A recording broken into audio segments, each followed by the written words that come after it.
Start recording. 요즘 제 의지와 상관없이 은행주 시리즈를 만들고 있습니다. 참고로 요즘 너무 바빠서 유튜브를 잘 못하는 상황인데, 그래도 누가 파산을 한다거나 혹은 파산을 할 것 같다던가 주가가 몇십 프로 폭락을 한다던가 이럴 때만 유튜브를 해야지, 나름 합리적인 기준을 세웠다고 생각하고 이렇게 뭔가 증시에 막장 이벤트가 생길 때만 유튜브를 할 거라고 했었는데, 왜 그런 게 이렇게 자주 찾아오게 되는 건지. 제가 그동안 뭐 실버게이트, 실리콘밸리 뱅크, 크레딧 스위스, 뭐 FRB까지도 커버했던 것 같고, 이제 할 만큼 했다, 좀 쉬어야지 했는데, 또 그 사이에 회자가 됐던 게 슈왑 DB 또 많이 있었어요. 그래서 오늘은 3,400만 개가 넘는 계좌를 보유하고 있는 미국 최대 리테일 증권사이자 $7 trillion 자산의 찰스 슈왑도 위기설이 나돌고 있어서 돌아왔습니다. 근데 이게 참 재밌는 게, 이게 올해 3월 한 달간 한국에서 가장 많이 매수가 된 미국 주식인데요. 여기 역시 상위에 이 부동의 테슬라가 있고, ProShares Ultra Short SQQQ가 또 당당히 자리를 차지하고 있고, 여기 우리 등장 기업들이 많아요. FRB도 있고, 은행주가 꽤 보인단 말이에요. 여기 PacWest Bancorp도 있고, Bank of America, 그리고 은행주 뭐 섹터 ETF도 보이고요. Sharp Dividend ETF 이런 것도 보이고, 재미있습니다. 지금 슈왑 같은 경우는 실리콘밸리 뱅크랑 좀 비슷하게 2020년, 2021년에 장기채를 많이 매입해서 이렇게 채권 미실현 손실이 많은데, 금액으로 따지면 29 빌리언이나 된다고 하고, 지금 비교를 해보자면 실리콘밸리 뱅크 매도 가능 증권이 21 빌리언이었거든요. 그리고 그걸 다 팔아서 18 빌리언 손실이 났었고, 요즘처럼 MMF에만 넣어도 이자가 뭐 4% 기본 나오는 시대에 슈왑 계좌에 넣어놓으면은 이게 이자를 0.45%밖에 안 줘서 예금 이탈도 심했던 편이라, 이것도 비교를 해보자면 2022년 말 기준 2021년 대비 17% 감소를 했다고 해요. 그래서 이런 소식들 때문에 여기도 망하는 거 아니냐라고 하면서 시장이 불안해했던 건데, 하지만 이게 비단 슈왑뿐만이 아니라, 이게 미국 같은 경우는 그냥 일반 예금 통장, 뭐 체이스, 뱅크 오브 아메리카 이런 데도 사실 진짜 일반 예금은 1%도 안 주거든요. 1%도 안 줘서 저도 열받아서 다 MMF에 집어넣은 그런 현금성 자산이 많습니다. 그래서 슈왑 주가가 3월 한 달에만 이것 때문에 실리콘밸리 뱅크처럼 되는 게 아닐까라는 이 우려 때문에 한 달 사이에 33%가 빠졌어요. 그래서 경영진이 이미 지난 23일에 성명서를 내면서 시장을 진정시킵니다. 우리 예금 빠지는 거 다 알고 있었다. 이제 고객 입장에서 수익이 높은 상품으로 리알로케이트 한 거 너무 당연한 건데, 이게 예금에서 MMF 상품으로 옮겨갔을 뿐이지 우리 회사에서 자금이 이탈한 거는 아니다라고 이제 강조를 했어요. 그리고 Federal Home Loan Bank를 통해서 3천억 달러 유동성을 우리가 확보를 했고, 추가로 매달 80억 달러를 CD로 조달을 할 수 있다라고 하면서 우리는 유동성에 크게 문제 없다라고 자신을 했죠. 그래서 미실현 손실은 그냥 장부상의 손실이고 뭐 페이퍼 로스다, 그러면서 진짜 괜찮아, 걱정하지 마 라고 하고 있었습니다. 그리고 슈왑은 매년 순이익도 꾸준히 성장하고 있는 나름 건전한 뱅크예요. 작년 넷인컴만 하더라도 거의 7 빌리언이었고요. 그리고 15-year CAGR가 13% 잘 성장을 하고 있는 은행이었는데, 그래, 그러면 뭐 슈왑은 그렇다고 치고, 얼마 전에 도이치뱅크는 또 뭔 일이 있었는가?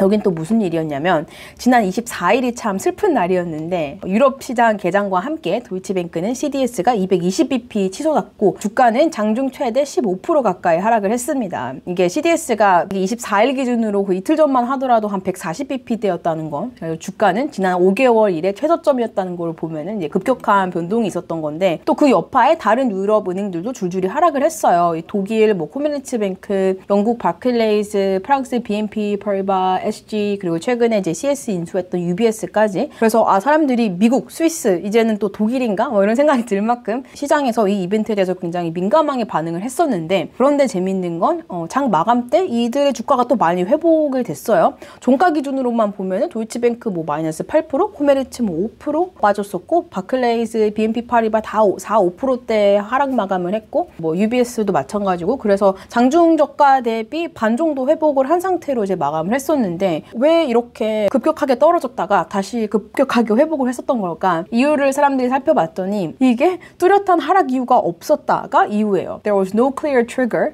그냥 떨어지니까 일단 팔고 본 거죠. 이거야말로 a clear case of the market selling first and asking questions later. 일단 팔고 나중에 생각해보자. 이런 사람들이 많았다는 거. 그 정도로 시장이 극도로 불안한 상태였다는 거. 그리고 많은 사람들이 도이치뱅크는 괜찮다라고 좀 나서줬는데 당장 금요일만 하더라도 이제 유럽 장중에 독일 총리 숄츠가 관련 질문을 받으면서 야 도이치뱅크 돈 잘 보고 있어. 너무 걱정하지 마 라고 대놓고 커버를 해줬어요.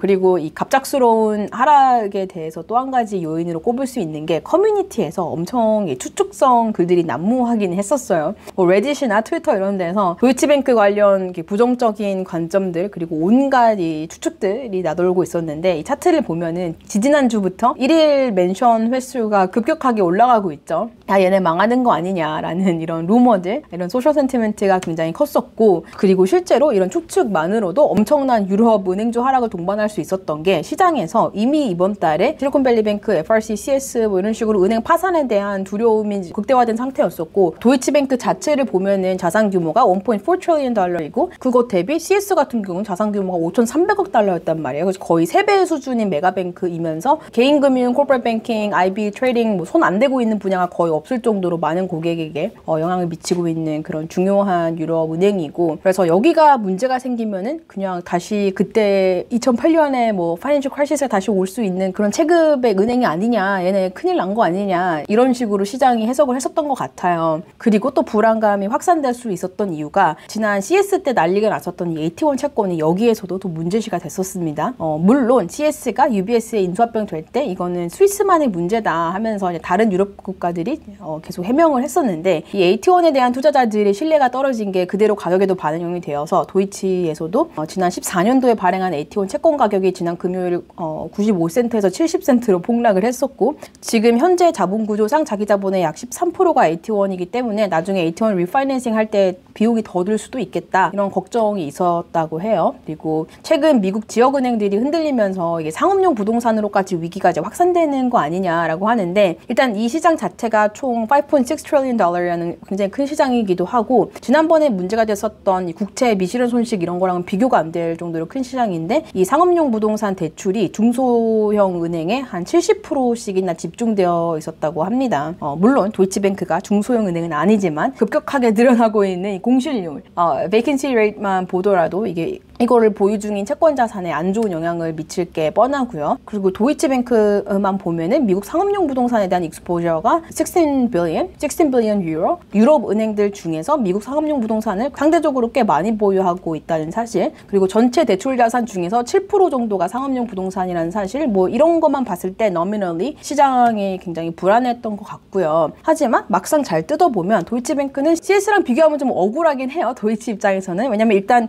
CS는 계속 손실 중이었고요. 작년 기준 마이너스 7 빌리언 스위스 프랑이었고 그리고 거기랑 다르게 얘네들은 계속 수익 중이란 말이에요. 거기다 수익 폭까지도 늘어나고 있었고 작년 기준 net profit 6 빌리언 유로 정도 됐었으니까 그리고 실리콘밸리뱅크나 이 CS의 가장 큰 문제 중 하나였던 이 디파짓 같은 경우도 DB는 계속 증가하고 있었어요. 또 이제 자산 규모도 거의 비슷하게 유지가 되면서 뭐 coverage ratio 이런 것도 높게 유지를 하고 있었고 장단기 미스매치에서 오는 리스크도 잘 예방을 하고 있었고 그런 은행이었는데 그리고 CDS 같은 경우도 너무 이거 CDS 폭락하는 거 아니냐라고 하지만 CS랑 비교하면 거의 애교 수준이었고 주가 같은 경우도 3월 23일, 24일 양일간 폭락을 했다고 하는데 그래도 한 12% 정도 떨어진 거라서 CS의 폭락에 비교될 바는 아니죠.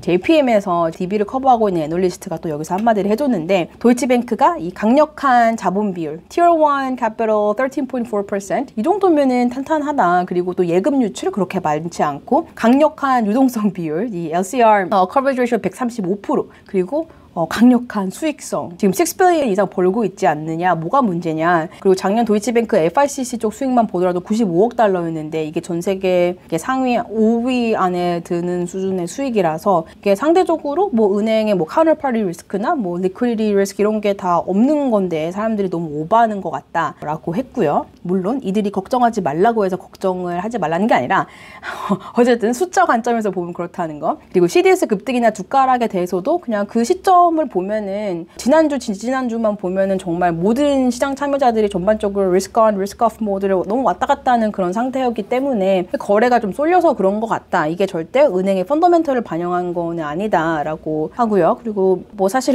일단 엊그제 증시 너무 갑자기 오른 것만 보더라도 이 리스크 온 오프 모드가 널뛰기인 상황이 디폴트인 이런 시장에서 뭐 그럴 수도 있다고 생각이 들기는 합니다. 실제로 자기 자본 대비 AT1 비중을 보면은 이게 13% 정도밖에 안 되고 peer 대비해서 위험 가중 자산이 AT1에서 차지하는 비중도 뭐 아주 약간 높긴 한데 2.4%거든요. 평균 peer 평균 2.2%고 그래서 CS랑 비교할 바는 아닌 것 같고요. CS는 위험 가중 자산 35% 이랬으니까. 그리고 이 AT1 이슈 때문에 추가 자본 조달 비용이 생긴다고 해도 자금 규모에서 AT1 금리가 뭐 1% 상승한다라고 했을 때 DB의 이익에 미치는 영향이 한 1.5% 정도밖에 아니기 때문에 이것 때문에 뭐 망할 거다 이거라고 하기에는 좀 억지이기도 하고. 그리고 또 아까 나왔던 상업용 부동산 얘기도 이게 전체 대출 자산에서 7%면은 또 이게 그렇다고 또 엄청 높은 건 또 아니거든요. 그리고 peer 대비해서도 딱 중간 정도인 게 여기 보이죠. 그래서 이 7%에서 미국 부동산이 절반 정도이고요. 그 절반에서 한 3분의 1 정도가 요즘 가장 문제시되는 이 오피스 자산인데 퀵하게 계산을 해보면 미국 익스포저가 한 165유로 그리고 미국 부동산, 오피스 부동산 익스포저가 한 55억 유로 정도라는 건데 이러면은 작년 DB 순이익 정도랑 거의 비슷한 수준이잖아요. 그래서 정말 운이 안 좋아서 이게 다 날아간다 라고 쳤을 때 그래도 순이익으로 충분히 커버 가능한 영업 기초가 탄탄하기 때문에 그동안 쌓아놓은 이 CET1 대비 익스포저가 다소 높더라고 하더라도 충분히 견딜 만한 여력이 있다. 그리고 이건 좀 다른 얘기긴 한데 커뮤니티에서 우리의 CNBC 짐 크레이머가 도이치 괜찮다라고 한 게 화제가 됐었어요. Deutsche Bank is actually very profitable.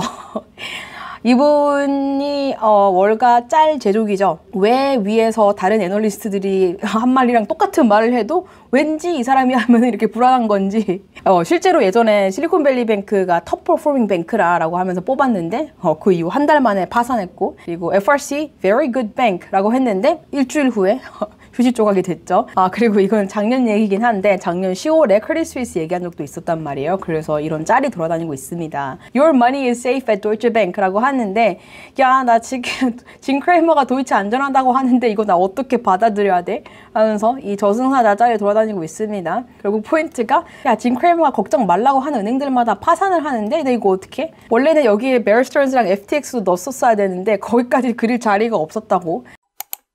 다행히 주말에 별일은 없었어요. CS 때처럼 뭐 주말에 막 갑자기 연준이랑 통화하고 누가 누구를 인수하고 어떤 뭐 급유동성 대책이 나오고 법이 바뀌고 뭐 이런 크라이시스는 없었다는 거. 그리고 심지어 월요일 도이치뱅크 주가가 6% 이상 반등을 했었고 크게 이제 그 이후로는 이제 큰 안 좋은 움직임은 없었는데 그런데 아직 경기 침체 우려가 완전하게 사라진 것도 아니고 또 3월 들어서 계속 이제 은행들 위기설이 나오니까 사람들이 이거 2008년 금융위기 다시 오는 거 아니냐라는 걱정도 많이 하면서 지금 자꾸 그때랑 비교하는 상황이라서 이걸 좀 제대로 봐도 좋을 것 같아요. 우선 매크로 그리고 금리 관점에서 보면은 2월까지만 해도 노 랜딩 얘기도 나오고 그리고 higher for longer 할 거다 뭐 이런 말들로 도배가 됐던 시장인데 최근 미국 은행 섹터에서의 이런 일련의 이벤트들 때문에 추가 긴축은 어려울 것이다 라는 생각이 많이 시장을 지배하기 시작했고 여기 페드워치만 보더라도 미국은 벌써 올해 하반기부터 금리 인하를 시작할 거다라고 기대하는 시장 움직임이 보이고 있습니다.